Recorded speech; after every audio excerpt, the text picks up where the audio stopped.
ದರ್ಗಾ ಬಳಿ ಪಾರ್ಕಿಂಗ್ ವ್ಯವಸ್ಥೆ ಕಲ್ಪಿಸಲು ಆಗ್ರಹ. ಅಮಾವಾಸ್ಯೆ ಇತರೆ ದಿನಗಳಲ್ಲಿ ಬರುವ ಭಕ್ತಾದಿಗಳಿಗೆ ಪಾರ್ಕಿಂಗ್ ಸೂಕ್ತ ವ್ಯವಸ್ಥೆ ಇಲ್ಲ. ಗಂಧೋತ್ಸವಕ್ಕೆ ಸಾವಿರಾರು ಸಂಖ್ಯೆಯಲ್ಲಿ ಭಕ್ತಾದಿಗಳು ಬರುವ ನಿರೀಕ್ಷೆ.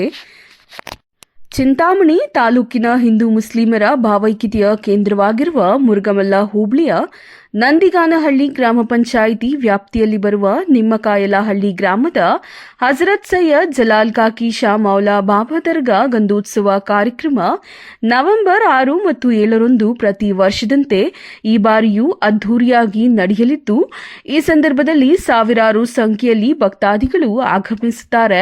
ಅವರ ವಾಹನಗಳು ನಿಲ್ಲಿಸಲು ಪಾರ್ಕಿಂಗ್ನ ಸೂಕ್ತ ವ್ಯವಸ್ಥೆ ಇಲ್ಲದೆ ಪರದಾಡುವಂತಾಗುತ್ತದೆ.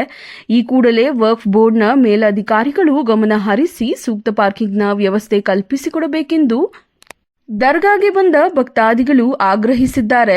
ಸದರಿ ದರ್ಗಾಗೆ ಶುಕ್ರವಾರ, ಭಾನುವಾರ ದಿನಗಳಂದು ರಾಜ್ಯದ ಮೂಲೆ ಮೂಲೆಗಳಿಂದ ಭಕ್ತಾದಿಗಳು ತಮ್ಮ ತಮ್ಮ ವಾಹನಗಳಲ್ಲಿ ಬರುತ್ತಾರೆ. ದರ್ಗಾ ಬಳಿ ವಾಹನಗಳು ನಿಲ್ಲಿಸಲು ಸೂಕ್ತದ ವ್ಯವಸ್ಥೆ ಇಲ್ಲ. ಈಗಾಗಲೇ ವಾಹನಗಳು ಪಾರ್ಕಿಂಗ್ ಮಾಡುವ ವಿಚಾರಕ್ಕಾಗಿ ಹಲವಾರು ಬಾರಿ ಗಲಾಟೆಗಳು ನಡೆದಿರುವ ಘಟನೆಗಳು ಸಹ ನಡೆದಿದೆ. ಜಿಲ್ಲಾ ಉಸ್ತುವಾರಿ ಸಚಿವರಿಂದ ಶಿಫಾರಸು.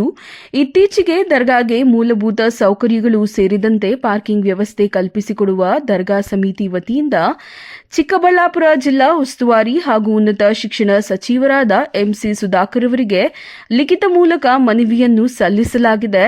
ಮನವಿ ಸ್ವೀಕರಿಸಿರುವ ಸಚಿವರು ವಕ್ಫ್ ಸಚಿವ ಬಿಜೆಡ್ ಜಮೀರ್ ಅಹಮದ್ ಖಾನ್ ರವರಿಗೆ ದರ್ಗಾಗೆ ಮೂಲಭೂತ ಸೌಕರ್ಯಗಳನ್ನು ಒದಗಿಸಿ ಪಾರ್ಕಿಂಗ್ ವ್ಯವಸ್ಥೆ ಜಾಗವನ್ನು ಗುರುತಿಸಿಕೊಡಬೇಕೆಂದು ಪತ್ರ ಬರೆದು ಶಿಫಾರಸು ಮಾಡಿದ್ದಾರೆ.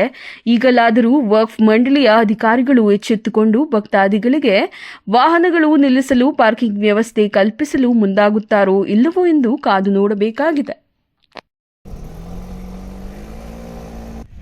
ನಿಮ್ಮಕಾಯಲಹಳ್ಳಿ ಗ್ರಾಮದ ವೆಂಕಟೇಶಪ್ಪ ಆದ ನಾನು ಚಿಂತಾಮಣಿ ತಾಲೂಕು ಮುರುಗಮಲ್ಲ ಹೋಬಳಿ ನಂದಿಗಾನಹಳ್ಳಿ ಗ್ರಾಮ ಪಂಚಾಯತಿಗೆ ಸೇರಿರುವ ನಿಮ್ಮಕಾಯಲಹಳ್ಳಿ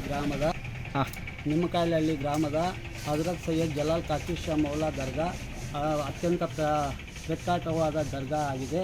ಇಲ್ಲಿ ಭಕ್ತಾದಿಗಳು ಸಾವಿರಾರು ಸಂಖ್ಯೆಯಲ್ಲಿ ಭಾಗವಹಿಸುತ್ತಾರೆ. ಇಲ್ಲಿ ಭಕ್ತಾದಿಗಳಿಗೆ ಅನಾನುಕೂಲವಾಗಿರುವಂತಹ ಪಾರ್ಕಿಂಗ್ ವ್ಯವಸ್ಥೆ ಇರೋದಿಲ್ಲ. ದಯವಿಟ್ಟು ಇಲ್ಲಿ ಪಾರ್ಕಿಂಗ್ ವ್ಯವಸ್ಥೆಗೆ ವಕ್ಫ್ ಮಂಡಳಿಗೆ ಒಂದು ಅರ್ಜಿಯನ್ನು ಸಲ್ಲಿಸಿರುತ್ತೇವೆ. ವಕ್ಫ್ ಬೋರ್ಡಿನ ಅಧ್ಯಕ್ಷರಾದ ಮತ್ತು ದಾದಾಪೀರ್ ಅಮೀಜಾನ್ ರವರು ಸಹ ಇವರು ವಕ್ಫ್ ಮಂಡಳಿಯ ಇಲ್ಲಿ ಸದಸ್ಯರಾಗಿದ್ದಾರೆ. ಕಮಿಟಿಯ ಅಧ್ಯಕ್ಷರು ಅವರಿಗೂ ಸಲ್ಲಿಸಿರುತ್ತಾರೆ. ಆದರೆ ಇದನ್ನು ಮಂಜೂರು ಮಾಡಿಲ್ಲ.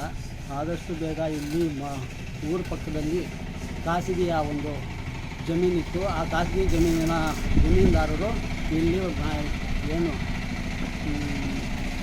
ವಾಹನಗಳ ನಿಲುಗಡೆಗೆ ಬಿಡ್ತಾ ಇಲ್ಲ. ಆದ್ದರಿಂದ ದಯವಿಟ್ಟು ಇವರಿಗೆ ಸರ್ಕಾರದ ವತಿಯಿಂದ ಎಲ್ಲಾದರೂ ಪಾರ್ಕಿಂಗ್ ವ್ಯವಸ್ಥೆ ಮಾಡಿಕೊಡ್ಬೇಕಂತ ಶಿಫಾರಸು ಮಾಡಲಾಗಿದೆ. ಜಮೀರ್ ಅಹಮದ್ ಖಾನ್ ರವರಿಗೂ ಸಹ ಗಮನಕ್ಕೆ ತಂದಿದ್ದೇವೆ ಮತ್ತು ಸ್ಟೇಟ್ ವಕ್ಫ್ ಬೋರ್ಡ್ ಆಫೀಸ್ ಅವರಿಗೂ ಗಮನಕ್ಕೆ ತಂದಿದ್ದೇವೆ. ಇಲ್ಲಿ ಹಿಂದೂ ಮುಸ್ಲಿಂ ಬಾಂಧವರು ಎಲ್ಲರೂ ಸಹ ಹೆಚ್ಚಿನ ಸಂಖ್ಯೆಯಲ್ಲಿ ಭಾಗವಹಿಸ್ತಾರೆ. ಪ್ರತಿ ಶುಕ್ರವಾರ ಮತ್ತು ಭಾನುವಾರ 2 ದಿನಗಳಲ್ಲಿ ಮತ್ತು ಅಮಾವಾಸ್ಯೆ ದಿನಗಳಲ್ಲಿ ಹೆಚ್ಚಿನ ಸಂಖ್ಯೆಯಲ್ಲಿ ಇಲ್ಲಿ ಭಾಗವಹಿಸ್ತಾರೆ ಭಕ್ತಾದಿಗಳು. ಆ ಭಕ್ತಾದಿಗಳಿಗೆ ವಾಹನಗಳ ನಿಲುಗಡೆ ಮಾಡುವುದಕ್ಕೆ ಸವಲತ್ತಿರೋದಿಲ್ಲ. ಆದ್ದರಿಂದ ದಯವಿಟ್ಟು ಸರ್ಕಾರದ ವತಿಯಿಂದ ಆಗಲಿ ಈ ಹತ್ತಿರದಲ್ಲಿ ಉರುಸು ಕಾರ್ಯಕ್ರಮವಿದೆ. ನವೆಂಬರ್ 5 ಮತ್ತು 6ನೇ ತಾರೀಕು ಉರುಸು ವ್ಯವಸ್ಥೆ ಇದೆ. ಆ ಉರುಸು ವ್ಯವಸ್ಥೆ ಒಳಗಡೆ ಈ ಪಾರ್ಕಿಂಗ್ ವ್ಯವಸ್ಥೆಯನ್ನು ಮಾಡಿಕೊಡಬೇಕಂತ ತಮ್ಮಲ್ಲಿ ಕಳಕಳಿಯಾಗಿ ಮನವಿ ಮಾಡಿಕೊಳ್ಳುತ್ತೇವೆ. ಉಸ್ತುವಾರಿ ಸಚಿವರಿಗೂ ಸಹ ಮನವಿ ಸಲ್ಲಿಸಿದ್ದೇವೆ. ದಯವಿಟ್ಟು ಅವ್ರಿಗೂ ಸಹ ಇಲ್ಲಿನ ಪಾರ್ಕಿಂಗ್ ವ್ಯವಸ್ಥೆ ಇರೋದಿಲ್ಲ ಅಂತ ನಾವು ಒಂದು ಮನವಿಯನ್ನು ಸಲ್ಲಿಸಿದ್ದೇವೆ. ಆದ್ದರಿಂದ ಈ ಉರುಸಿನ ಒಳಗಡೆ ಪಾರ್ಕಿಂಗ್ ವ್ಯವಸ್ಥೆಯನ್ನು ಮಾಡಿಕೊಡಬೇಕಂತ ಈ ಗ್ರಾಮದ ಎಲ್ಲ ಬಾಂಧವರು ಎಲ್ಲರೂ ತಮ್ಮಲ್ಲಿ ಕಳಕಳಿಯಾಗಿ ಮನವಿ ಮಾಡಿಕೊಳ್ಳುತ್ತಿದ್ದಾರೆ.